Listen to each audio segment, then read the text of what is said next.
दिनांक 2 फरवरी 1971 को भारतीय एयरलाइंस की एक रूटीन फ्लाइट श्रीनगर से दिल्ली के लिए उड़ान भर रही थी।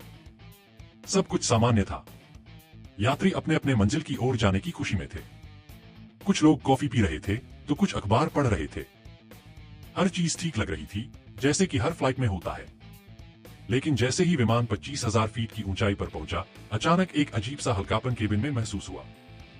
यह अजीब इसलिए था क्योंकि किसी को भी पता नहीं था कि यहीं पर एक अनजानी साजिश छिपी हुई थी। विमान की 8वीं पंक्ति में बैठे दो आम दिखने वाले लोग, जिनके हाथों में एक ग्रेनेड और दिमाग में एक ऐसा प्लान था जो पूरे देश को हिला देने वाला था। उन्होंने एक छोटी सी चिट पास की जिस पर लिखा था, यह फ्लाइट अब हमारे कब्जे में है। लेकिन यह अपहरण सिर्फ एक विमान का नहीं था, बल्कि यह एक पूरे मुल्क की राजनीति का अपहरण था। यह एक योजना थी जो भारत पाक युद्ध के दौरान राजनीति के एक काले अध्याय को लिख रही थी। कैप्टन DS गर्चा और उनके कोपायलट को कॉकपिट में एक संदेश मिला। अपहरणकर्ताओं ने कहा, विमान को लाहौर की ओर मोड़ो। कैप्टन के सामने दो रास्ते थे, या तो विमान और उसके यात्रियों को बचाने के लिए अपहरणकर्ताओं की मांगे मानी जाएं, या फिर यह खेल और भी खतरनाक हो सकता था। कैप्टन ने महसूस किया कि अपहरणकर्ताओं का विमान मोड़ना सिर्फ एक शुरुआत थी। उनका असली उद्देश्य कुछ और था। अपहरणकर्ताओं ने लाहौर को इसलिए चुना क्योंकि पाकिस्तान इसे एक प्रतीक के रूप में देख रहा था। यह प्रतीक कश्मीर के मुद्दे का था, एक यादगार जो भारत पाक प्रतिद्वंद्विता को आगे बढ़ाने वाली थी। विमान लाहौर में उतर चुका था। वहां अपहरणकर्ताओं की एक और योजना थी। ये अपहरणकर्ता सिर्फ बंधक स्थिति नहीं चाहते थे। उन्होंने भारतीय सरकार से 36 कश्मीरी आतंकवादियों की रिहाई की मांग रखी। एक अपहरण जो अपने आप में पागलपन था, लेकिन इसके पीछे छिपी थी राजनीति और एक ठंडी जंग, जिसमें मासूम यात्री एक मोहरे बन चुके थे। क्या आप सोच सकते हैं? एक विमान अपहरित हुआ और पूरे देश की राजनीतिक चालें उस फ्लाइट के अंदर चल रही थी। यह सिर्फ यात्रियों की गलती थी या राजनीति का खेल जो सबके साथ हो रहा था? पर कहानी यहीं खत्म नहीं होती। अब तक जो कुछ भी चल रहा था, वह एक और खेल का हिस्सा था। अपहरणकर्ताओं ने सिर्फ मांग नहीं की थी, बल्कि उन्होंने एक आखिरी धमकी भी दी थी। अगर मांगे पूरी नहीं होती तो विमान को उड़ा दिया जाएगा।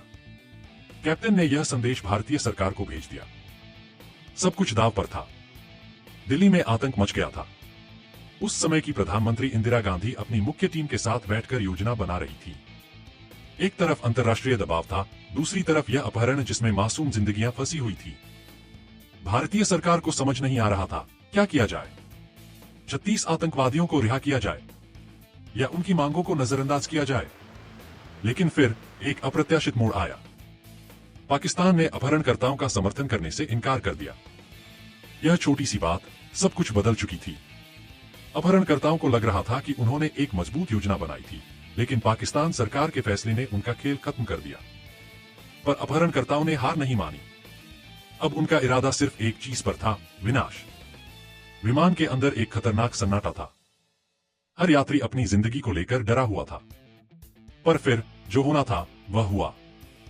2 फरवरी 1971 को जब भारतीय सरकार ने ऑपरेशन शुरू किया, एक गहन वार्ता के बाद अपहरणकर्ताओं ने फैसला किया कि यात्रियों को रिहा किया जाए।